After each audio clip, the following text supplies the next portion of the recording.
Yo, what is up, guys? In today's video, I will be talking about the Washington Commanders signing defensive back Bausby, and I'll also give you guys a very quick recap on today's walkthrough. So if you guys are new, make sure to subscribe for Washington and NFL content on the road to 9,000 subscribers. Also, make sure you guys check out Real Time Fantasy Sports, link in the description. Let's get right into it.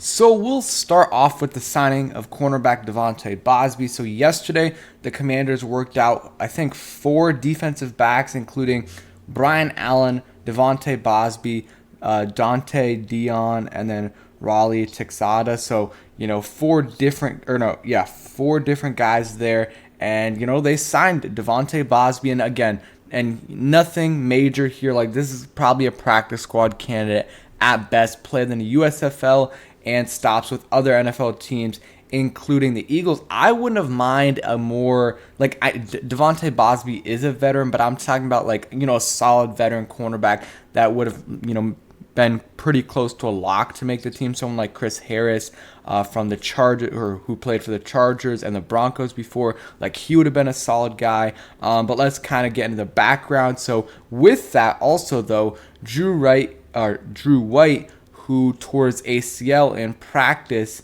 the other day, he is waived with an injury designation if he isn't claimed off waivers, which I don't think he will be. Washington can place him on IR. And yeah, so really unfortunate for Drew White, but hopefully he comes back better than ever next year and has a chance to make the roster next year. And Bausby's been with 7 franchises since 2015.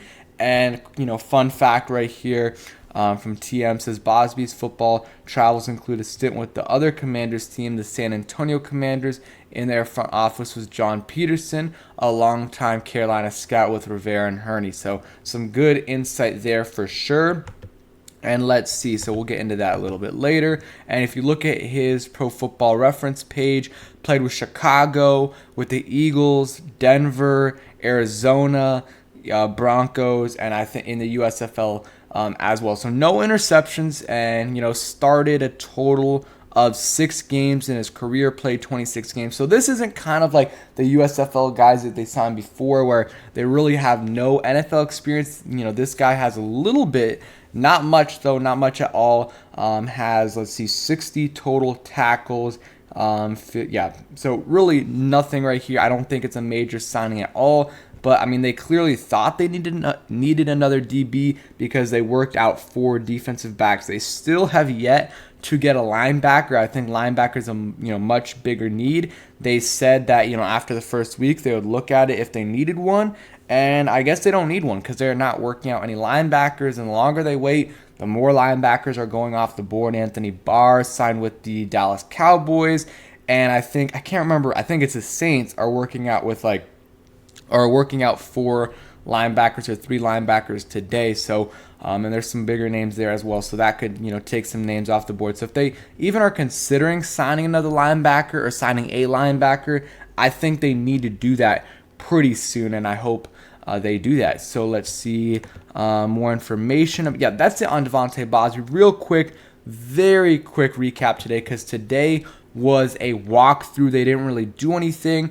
And, a couple players spoke afterwards, and I thought this was a good quote. Charles Leno said he's noticed in practice that Montez Sweat has more moves this year. So that, to me, is telling for sure. Montez Sweat said, he didn't have as good as a year as he thought he would have last year. And, part of that is the lack of pass rush moves for sure. So it's good to see that he's kind of developing that and not just relying on his athleticism. And it's good that Charles Leno is noticing that.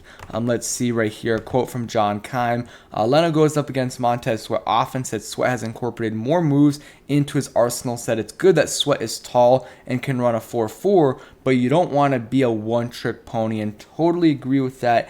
And yeah, I mean, Montez Sweat, he even talked about it, said he had a little bit of a disappointing year in his eyes. And I think that's a little true. But at the same time, I think it's like a lot of people feel like he had a terrible year last year. And I don't think that's the case. He played 10 games. And in those 10 games, I believe he had like 5 sacks and 3 forced fumbles. So that's on pace for like 8.5 sacks, which is a little bit lower than what we thought it would be, but still not bad at all. So I think that, if he can, develop those pass rush moves a little bit more and stay healthy, he should be a 10 plus sack guy. I think he will be a 10 plus sack guy. I'm guessing like if I had to predict, I'm going to say around 11 sacks for Montez Sweat in 2022. And he was asked today about, if he, feels any added pressures on him that Chase Young's out the first couple weeks. And he said no, so that's good to hear as well. So I'm excited to see what Montez Sweat can do, and it's good that he's developing more moves. And not only that, but like the other players noticed that for sure. And yeah, he's definitely been good this offseason, but he was great last offseason as well. So let's see what he can do on the field this year. And we're going to need him for sure, especially with Chase Young out the first couple weeks. Montez Sweat's going to have to carry the load and, probably not miss that many snaps. Because when he's off the field, then you're going to have like James Smith-Williams and Casey Tuhill or Efe Obada and James Smith-Williams. Just not really an ideal, pass rushing duo, especially when Montez Sweat is out. Just because he's going to need a few snaps of a breather. So let's see. And then again, not a major injury update, but Curtis Samuel and James Smith-Williams were in uniform. So at least, that's a little bit good news. But again, they weren't really doing much. It was a walkthrough. And Trey Turner was there in street clothes. That to me is starting to get a little bit concerning because we're like 9 days from, when training camp started. And he hasn't practiced at all. And he wasn't even in uniform. So, that's a situation to monitor. Not super, super worried yet because, first off, we already have Wes Schweitzer. But that is a situation to monitor for sure. And who knows, maybe if that injury is really concerning and he's not ready for the start of the season, who knows? Maybe they sign Eric Flowers back. I don't know. I mean, I think that's at this point, that's probably not going to happen, but it is something to monitor for sure. And then James Smith-Williams back is good. We can't afford to lose any more edge rushers to injuries because, without Chase Young, you just have Montez and some other guys. So if you start to lose some of those other guys, it's not looking so good. And James Smith-Williams is probably the best backup defensive lineman they have besides Fedarian Mathis and maybe Efe Obada. So that is it for today's video. Hope you guys enjoyed. If you did, hit that like button, and peace.